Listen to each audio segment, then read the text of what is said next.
મોસાએ મા પીરસનાર હોય તો નિશ્ચિતપણે ભાણેજોને ફાયદો થતો હોય. ડબલ એન્જિનની સરકારના ગાણા ગાતી ભાજપાની સરકારમાં ગુજરાતને હળવતો ન્યાય કરવામાં આવી રહ્યો છે. કેન્દ્ર સરકાર દ્વારા ગત વર્ષે જુદી જુદી 10 યોજનાઓ એટલે કે અનુસૂચિત જાતિ માટે, અનુસૂચિત જનજાતિ માટે, બક્ષી પંચ માટે, વંચિતો એટલે કે એન્ટી ડીએનટી માટેની જુદી જુદી 10 યોજના સામાજિક અને ન્યાય અધિકારી મંત્રાલય દ્વારા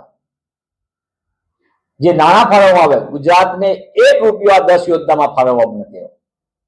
અને જે નાણાં ફાળવવામાં આવ્યા અન્ય યોજનાઓમાં એનો પણ વંચિતો માટે ઉપયોગ ન થાય.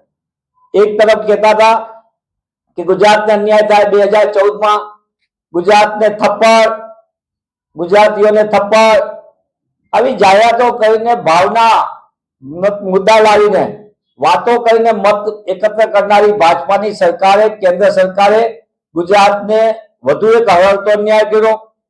અનુસૂચિત જાતિના વિદ્યાર્થીઓના મેરિટમાં સુધારો થાય તેની માટેની એક યોજના હતી, 1 પણ રૂપિયો ન આપ્યો. ક્રેડિટ ગેરંટી યોજના જુદા જુદા ઓલા માટે નાના વ્યવસાય કરતા હોય અનુસૂચિત જાતિ જનજાતિના, એને 1 પૈસો નહીં. પ્રધાનમંત્રી દક્ષતા અને કૌશલ્યતા સંપન્ન હિતગ્રાહી યોજના, નાણાં બહુ મોટા કહેવાય કૌશલ્યતાના, પણ સ્કિલ ડેવલપમેન્ટના નામે ગુજરાતને 1 રૂપિયો નહીં. આ યોજના હેઠળ scheme for prevention of alcoholism and drug abuse, આ સૌથી ચિંતાજનક. એટલે કે ગરીબ માણસ, શ્રમિક માણસ, વંચિત માણસ મહેનત કરીને જ્યારે પોતે વ્યસનના રવાડામાંથી બહાર લાવવામાં આવે, એના પરિવારને પુનઃસ્થાપન થાય સારી રીતે, અને આ વ્યસનમાંથી બહાર આવે એના માટેને એને અને વ્યસનથી અટકાવવા માટેની જે યોજના હતી એનો પણ 1 રૂપિયો ગુજરાતને ફાળવવામાં ન આવ્યો. રિસર્ચ, સ્ટડી એન્ડ પબ્લિકેશન એટલે કે અનુસૂચિત જાતિ, અનુસૂચિત જનજાતિ ના બાળકો સારું શોધ સંશોધન કરીને પોતાની ગુણવત્તા આધારે આગળ વધે એના માટેનું જે એની માટેનું રિસર્ચ કરવા માટેના ફંડ હતું અને પબ્લિકેશનનું ફંડ હતું એનો પણ 1 રૂપિયો ફાળવવામાં નથી આવ્યો. Integrated programme for senior citizen એટલે કે વયોવૃદ્ધ નાગરિકો જે હોય એસસી, એસટી, ઓબીસી અને વંચિતોના એન્ટી ડીએનટી, એના માટેની પણ યોજનામાં 1 રૂપિયો નહીં આપ્યો. National survey on drug abuse, આ તો સૌથી ચિંતાજનક. એક તરફ ગુજરાતમાં અબજો રૂપિયાની ડ્રગ પકડાય, અબજો રૂપિયાની ડ્રગ ઠલવાય, ગુજરાતમાં દરરોજ કરોડો લીટર દારૂ ઠલવાય ગેરકાયદેસર રીતે, ત્યારે આ વ્યસનમાંથી બહાર લાવવા માટે એના માટેનો સર્વે કરવાના જે નાણાંની યોજના હતી એમાં પણ ગુજરાતને 1 રૂપિયો ન આપ્યો.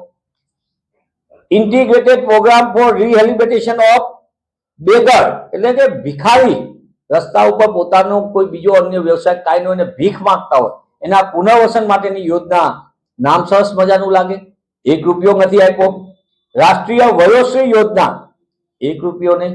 વિશ્વાસ યોજના, નામ વિશ્વાસ પણ ગુજરાતના લોકોની સાથે વિશ્વાસઘાત કરવામાં આવ્યો, એમાં પણ 1 રૂપિયો નહીં.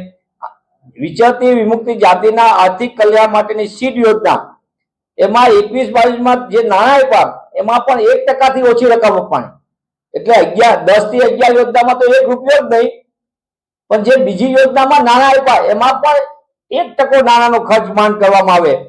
આ કહેવાતી ડબલ એન્જિનની સરકારે ગુજરાતીઓ અને ખાસ કરીને અનુસૂચિત જાતિ, અનુસૂચિત જનજાતિ, બક્ષી પંચ અને વંચિતોની જિંદગી સાથે રમત રમી છે. એમના પરિવારોને એમના લાભથી વંચિત રાખવાનું પાપ આ ભાજપાની સરકારે કર્યું છે.